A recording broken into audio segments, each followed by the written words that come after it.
Mahalaga sa isang pamilya na magkakasama sa paglilipat ng taon. Para sa pagpasok ng bagong taon, magkakasama rin sila ng masaya. Hindi pwedeng may kulang. Magagalit talaga ako eh. Once a year lang naman ito.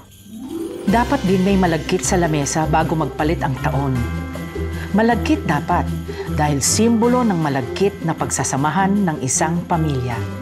Hindi nawawala ang biko sa lamesa ko. Ang tagal nga lamang lutuin, pero tiyagaan lang yan. Ako si Hilda. May 3 akong anak. Ngayong bagong taon, dasal ko na makumpleto naman sana kami. Steven? Steven! Nay! Ikaw na muna maghalo dito, nangangalay na ako. Okay, ako na. Siya si Steven, ang pangalawa. Siya ang kasama ko sa bahay. Napakamaalalahanin. Mabait na anak. Minsan lang, may topak. Nay! Wala po ako nabiling longgan! 11 lang po itong prutas na bilog ang meron ako. Siya si Corazon, ang panganay, ang napakaganda kong anak. Pero minsan palaging high blood. Masungit, pero sweet yan. Ako naman, Corazon, hindi pwede yan. Dapat 12 ang prutas. 12! Pampaswerte yun eh. Nay, magluluto pa nga po ako ng pansit. Dapat talaga 12. Simbolo ng 12 months sa isang taon. Dapat bilog ang prutas dahil bilog ang simbolo ng pera. Parang piso. Hindi rin pwedeng walang pansit. For longer life. Steven! Steven! Nay, sandali lang. Yung yan po baka masunog. Ay, alisin mo muna sa baga. Pumunta ka sa kabilang palengke. Maghanap ka ng longgan. Ay, hanapin mo ang tindahan ni Kikay. Sabihin mo para sa akin para mabigyan ka ng discount. Hindi pwedeng kulang ang prutas natin. Hindi pwede. Ano ba naman kayo? Mga si ate, dapat tumiretso ka na kanina. Atrasado nga pansit ko. Pwede naman mamaya yan, napakaaga pa. Huwag mo nga akong pinuungunahan, Steven. Ha? Marami pa akong gagawin.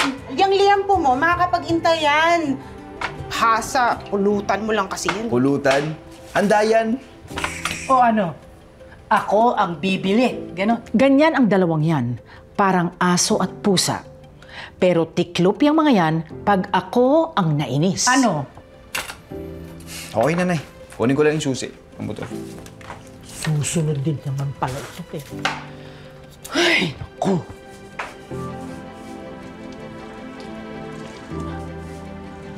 Corazon, ayoko ng maalat na pansit. Opo, Nay. Ito ang pinakaaabangan ko bawat taon.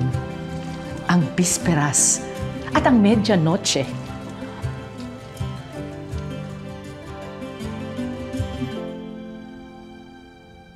Ang biko, bukod sa pampaswerte, dapat may tiyaga kang maghalo. At dapat may dahon ng saging para kumapit dito ang amoy ng sariwang dahon. Pampasarap din yan. Ay! Huwag mong kamayin. Baka mapanis. Bago maglipat ang taon, hindi ako pumapayag na hindi uuwi dito si Corazon. Magagalit talaga ako eh. Ha? Corazon, hindi ka man lang gumawa ng paraan para madala dito si Vince. Ay, naku, Nay. Kung alam nyo lang, yung mga binan ko, akala yata nila, sila lang magulang ng anak ko. Nakakalungkot nga lang. Wala ang apo ko. Nay! Eto na, nabili ko na. Ay, naku!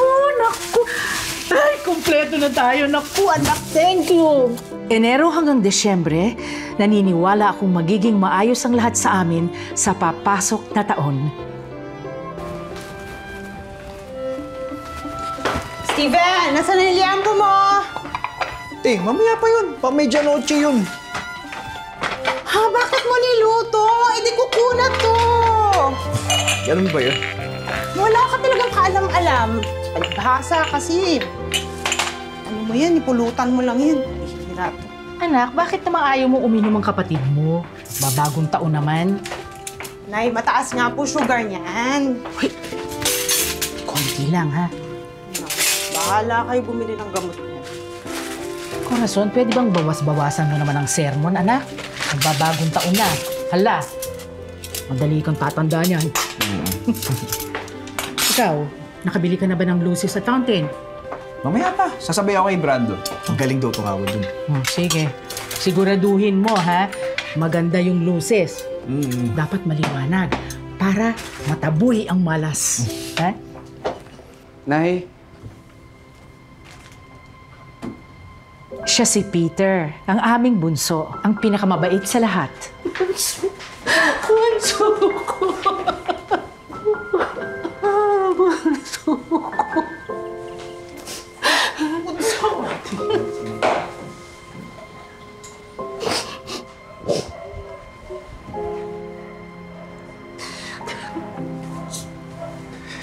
Kuya. Saglit lang. Nasusunog yung niluluto ko.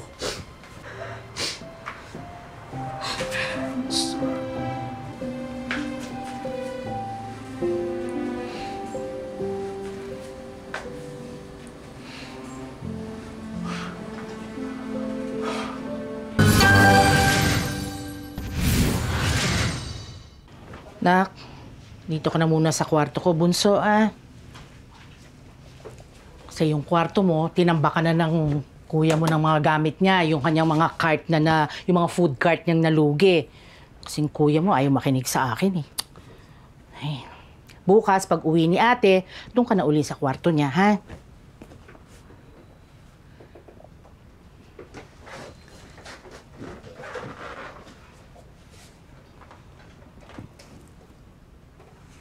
Parang namayat ka doon. Ha? Kumakain ka ba ng tama doon, anak?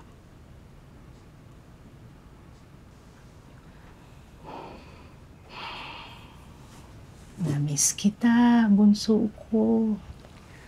Parang ang haba ng isang taon. Parang ang bagal ng bawat araw nang wala ka dito sa bahay. Pero, okay ka na uli, di ba? Okay na para magsimula uli. Di ba, anak? New life, new year. Salamat, Nay. Eto. Panggastos. Ha? Gastos mo. Ako, Nay, wag na po. Ay, huwag kang tatanggi sa nanay. Ako na muna ang bahala sa'yo habang hindi ka pa okay. Okay?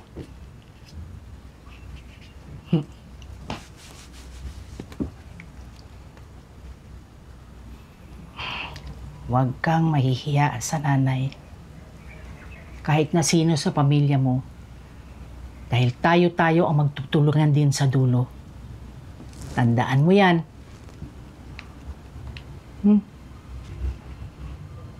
Yung pagkamalambing ni Daddy, parang napunta lahat kay Peter. Miss kita, Nay.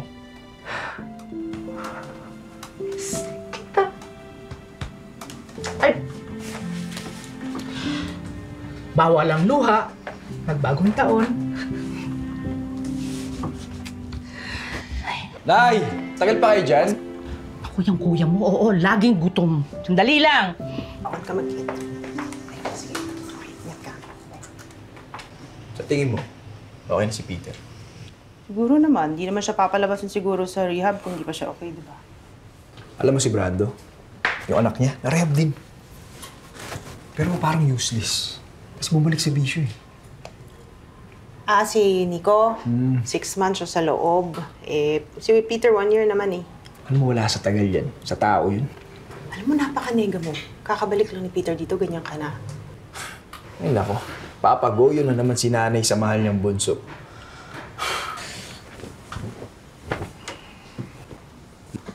Nay,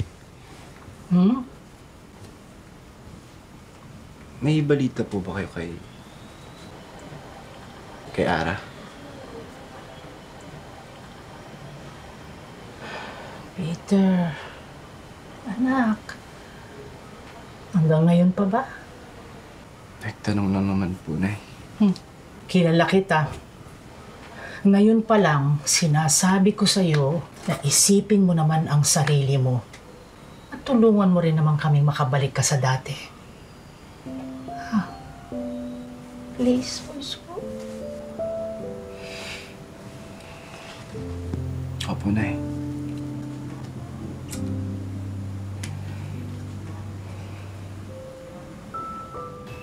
Malamang, dumidiskarte na ng pera yung kay nanay. Steven, Saan tayo? Kilalang kilala ko yan. ikaw din. Kilalang kilala kita. Nay, kain tayo. Sandali lang, anak. Corazon, pumunta ka sa kanto, ha? Bumili ka ng ice cream, mango. Wow. Bilis-bilisan mo naman dahil kakain na tayo, lumalamig ang pagkain. Ice cream, mango. Yung favorite mo. Oo. Ilang beses akong naglambing na ice. Hindi mo na ako pinagbigyan. Uy, Steven, hindi ba mataas ang sugar mo? Pero na pera mo, ha? Baka sa mapunta yan. Ingatan mo. Steven. Sasabi lang ako. Nay? Nay, kain na tayo. Oo. Mahirap na.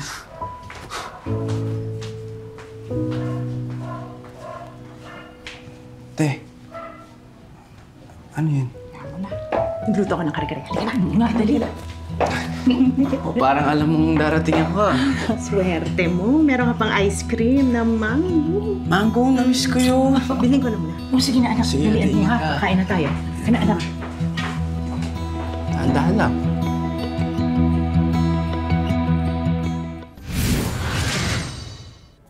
Dininig ng Diyos ang panalangin ko ngayong bagong taon. Kasama ko na ang lahat ng anak ko.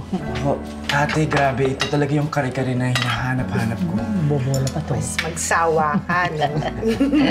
Sige, ubusin ko yan. Oo, sure. Sa'yo to. Special. Kuya, ako na. Ito na.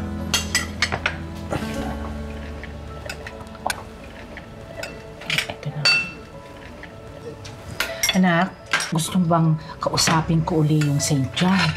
Baka meron silang bakante. Oo nga. Sayang naman yung degree mo kung hindi mo gamitin para makaturo. Sige, ako na lang na. Si Sir Pascual pa rin po ba yung principal? Siguro naman, naalala niya pa rin ako, no? Di ba nila ko questionin? Nagaling kang rehab.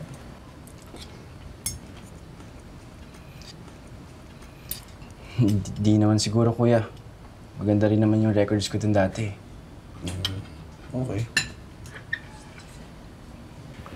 O bakit? Tinatanong ko lang baka kasi inisip ng mga tao dun yung safety ng estudyante nila.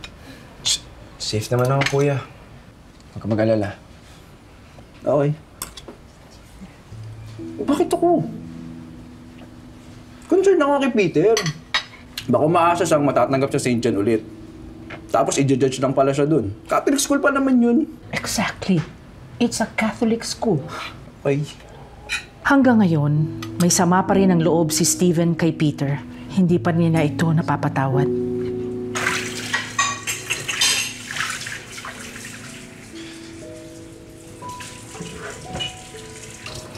Kumusta na ate ko? Ito, maganda pa rin.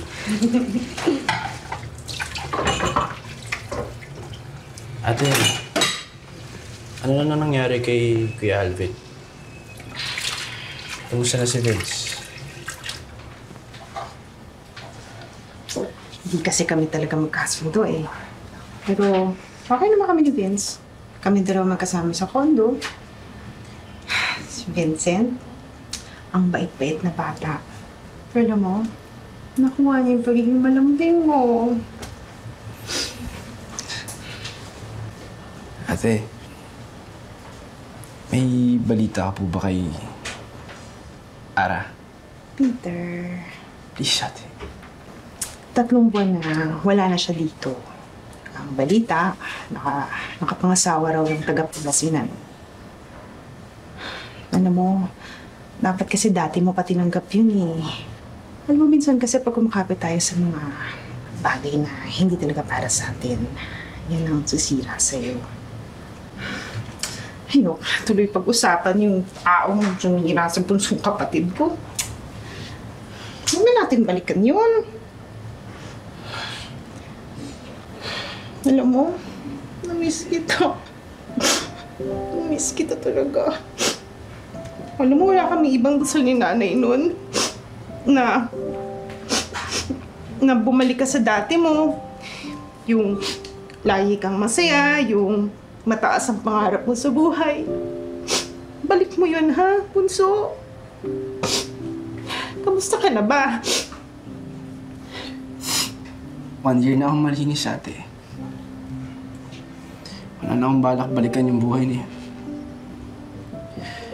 Tagal ko na siyang pinagsisihan. Tsaka kaya ako kinamusta si Ara kasi nag-aalala lang ako sa kanya. Naging magkaibigan na rin naman kami. Don't worry, ate. I learned my mistakes.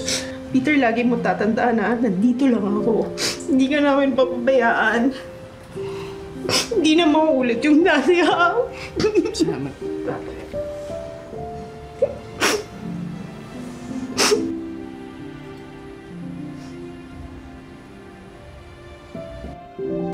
Tram.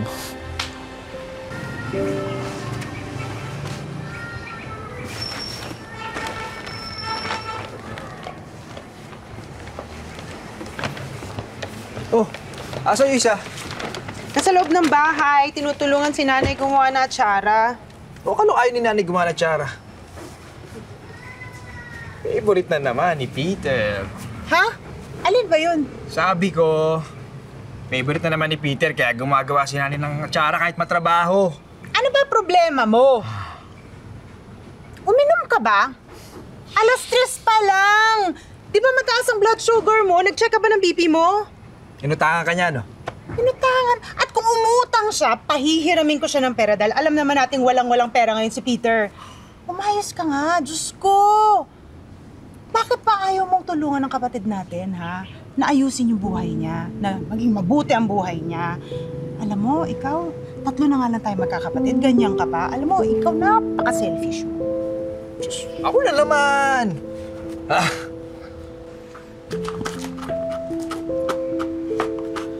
Kinausap ka na ba ng kuya mo? Nakausapin ko mamaya. Hindi pwede yung maglilipat tayo ng taon, hindi pa kayo nag-aayos. Oh, Corazon. Oh, ano na naman ang problema mo, anak? Nakasimangot ka. Lanay, alam mo kasi ito ni Steven kausap eh. Hindi mo maintindihan yung utak eh. Galit pa rin pa sa akin si Kuya. Lagi naman ganun yun eh. Feeling niya lagi siyang agrabyado. Feeling niya lagi siyang nilalamangan. Corazon, pwede ba tigilan mo na yan? Bisperas na bisperas ng bagong taon. Nagkakaganyan pa kayo. Gusto nyo ba magulo tayong lahat sa bagong taong ito? Eh siya nga yung tumigil eh. Parang bata mag-isip eh. Di mo maintindihan, nakakarindi na, Nay. Corazon! ako na naman, ang kontrabida. Ano? Pa-victim effect ka na naman, ha? Di ba gusto mo naman lagi ikaw bida? Sa lahat ng bida, para ako'y pinakawawa dito ah. Ha? Kawawa? Bakit? Ha? Sino ba kumuha ng pensyonidad? Ha? Para sa mga business mo, wala namang nangyari? Ang tigas kasi ng ulo eh! Naiinom ng inom! Ang taas na nga ng sugar, pati BP niyan mataas na! Corazon, tama na! Kaya lang. Sigawan mo yan, kala mo kasi palagi siyang tama eh. Sino bang sumira sa pangalan ng pamilyang to? Ako ba? Steven, tumigil ka na. Kanina ka pa. Basta ako, malinis ang konsensya ko. Hindi ako yun. Kuya, kung ayaw mo na nandito ako, sige, sabihin mo lang, aalis ako. Ikaw, choice mo yan. Nagawa mo ngang gawin lahat ng gusto mo, di ba? Nagawa mo nga lumayo na parang wala kaming pakialam sa'yo dito eh. Steven! Tumigil ka na! Kanina ka pa! Ako na naman! Ano? Okay sa inyo lahat yun? Nabura na yung ginawa nito ngayon? Nagparehab lang, okay na? Santo na ulit? Hindi nyo naalala? Kung bakit namatay si Daddy? Bakit tinatake si Daddy? Dahil sa'yo! Turog ka! Dahil sa'yo! Dahil sa'yo! Steven, huwag na muna ngayon! Kailan pa, ate? Kailan pa? Kapag okay na ulit to, Tapos ano, gagaguhin mo na naman ang sarili mo. Tapos ano, sino na naman mawawala? Dahil sa sama ng loob. Ha? Si nanay? Kuya, sorry. Alam mo ba? Kung gaano kasakit yung ginawa mo sa pamilya to. Sinira mo buhay mo. Dahil sa babae. Tapos idadami mong pamilyang to. Tapos ikaw, Nay! Ano? Ha? Parang okay lang sa'yo eh. Binili mo pa ng ice cream. Minsan, Nay, hindi ko naramdaman naging special ako sa'yo. Steven, Hindi ako nagreklamo, Nay. Lahat ng girlfriend ko pinakilala ko sa'yo. Pinagkukumpara mo kay ate, pinagkukumpara mo sa'yo. Lahat ayaw mo! Pero hindi ako nagreklamo. Hindi ako nagreklamo, Nay. Nandito lang ako. Hindi ako umalis. Pero ano ako ngayon? Tagatagap ng tira ni Bunso? Tira ni ate?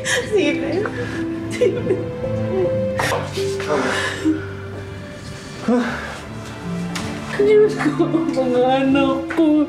Diyos ko, Diyos ko, Daddy.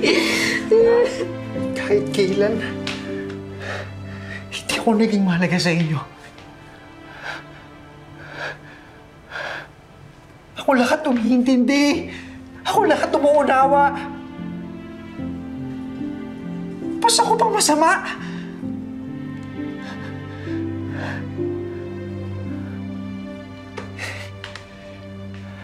Napaka-unfair nyo.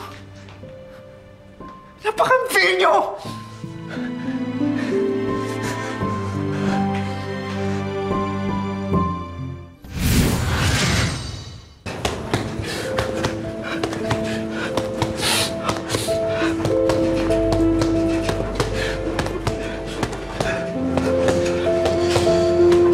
Kuya.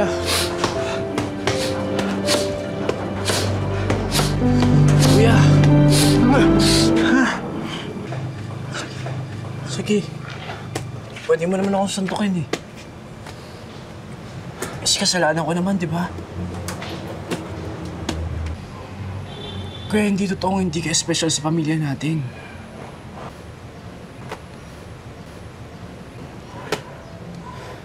Mas lalong hindi totoong masama kang kapatid.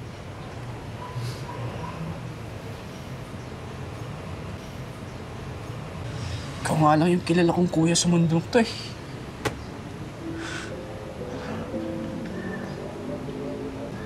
Kinagaya nga kita kasi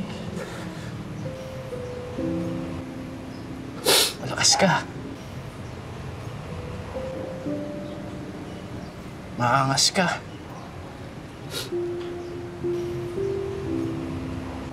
Astig ka.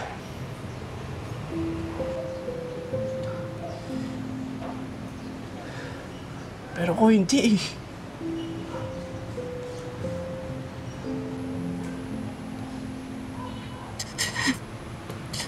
Hina ako. Iyakin ako. Lampa.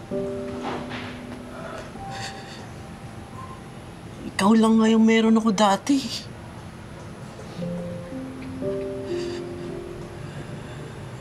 Ikaw lang yung lakas ko, kuya.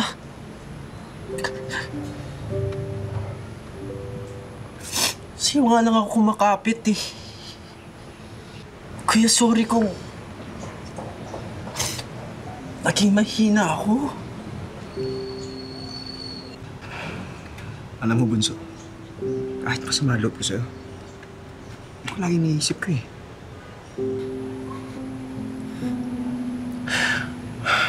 Walang bunso namin eh. Walang kapatid ko, lalaki. Sobrang sakit lang talaga yung mga nangyari dito sa pamilya natin. Sobrang sakit.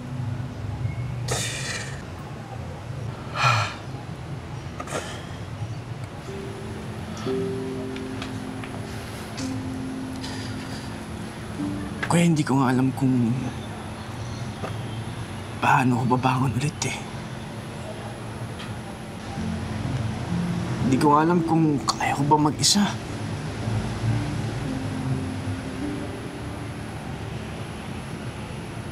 Tulungan mo naman ako, kuya ko. Sorry. Sorry, kuya.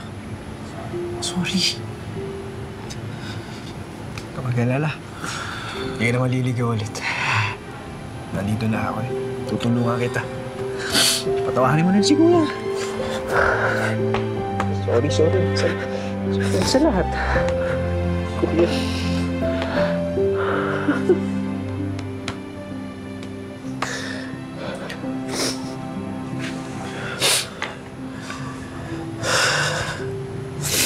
Kaya siya nga pala may konting regalo ko para sa'yo. Ginawa ko to habang nasa rehab ako. Sana magustuhan mo.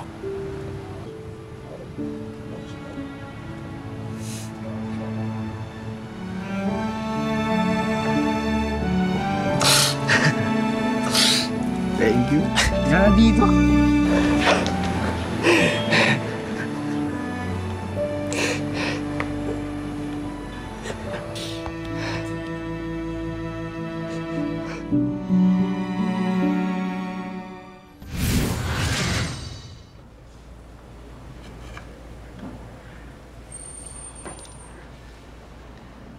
Daddy,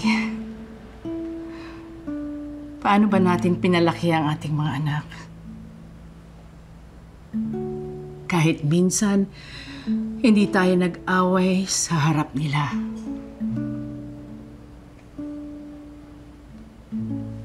Anong nangyayari sa ating mga anak? Saan tayo nagkamali?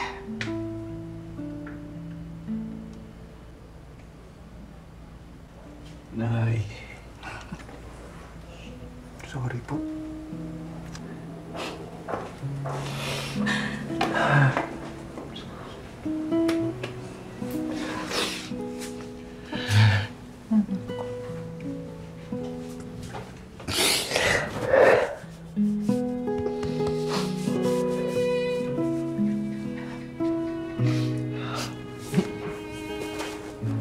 Oh, babagong taon na. Mag-iiyakan pa ba tayo, anak? Sorry po, Nay. Sorry.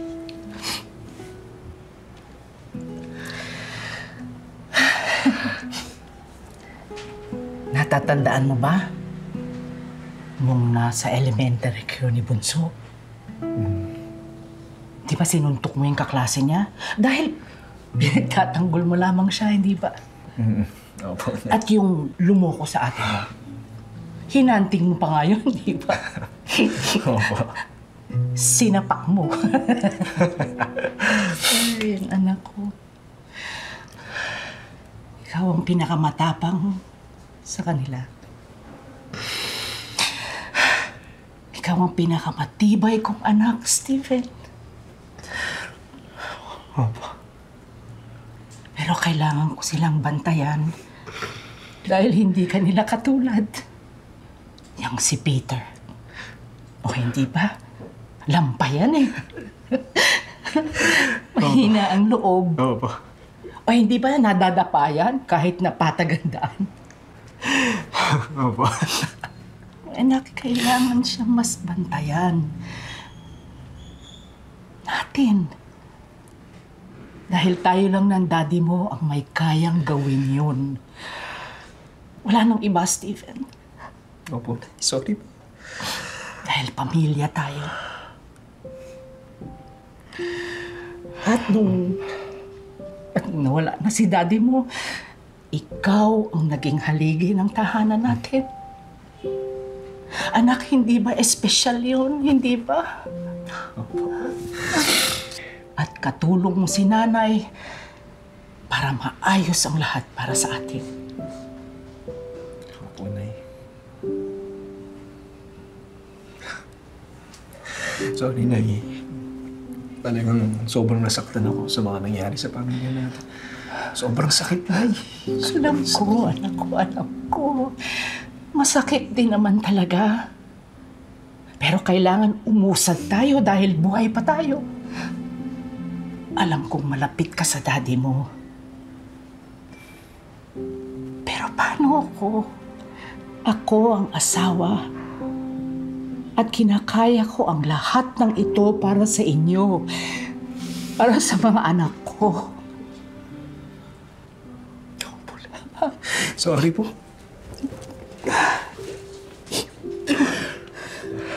Mga anak.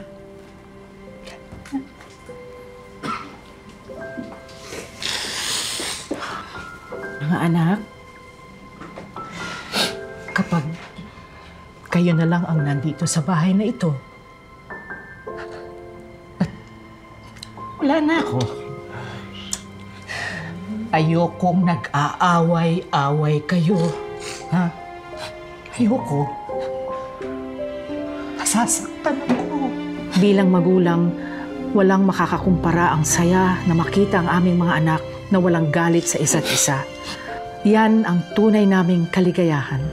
Salamat po at magkakasama na ulit kaming lahat. Maraming salamat po sa mga biyaya nitong nakalipas na taon. At sana po itong pagpasok ng bagong taon, bantayan niyo po ang aking mga anak.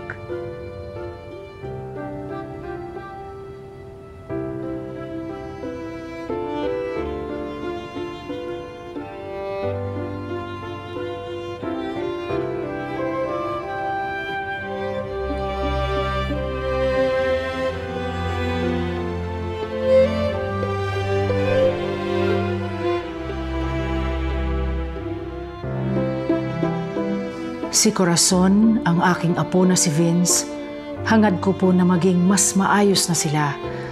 Si Steven, na sana ay panatilihin ninyong maging malusog at masaya. At ang aming bunso, si Peter, salamat po sa pagbabalik niya.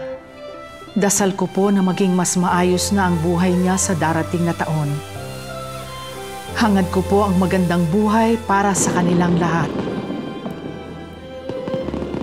Amen. Ito ang aking pamilya. Katulad ng sa inyo ay may mga problema din. Wala namang perpektong pamilya. Pero kung paiiralin lang natin ang pagmamahal sa puso ng bawat isa, ang pagpapatawad, walang imposible. Salamat po sa lahat ng biyaya. Happy New Year!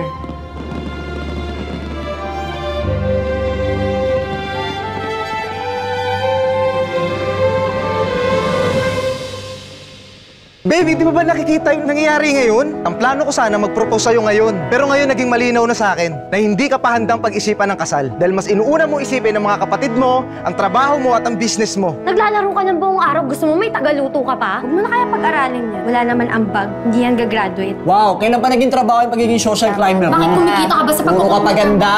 Wala ka naman. Tama na! Sobrang unfair eh. Halos magkakasing edad lang tayo, pero napilitan ako maging nanay sa inyong dalawa.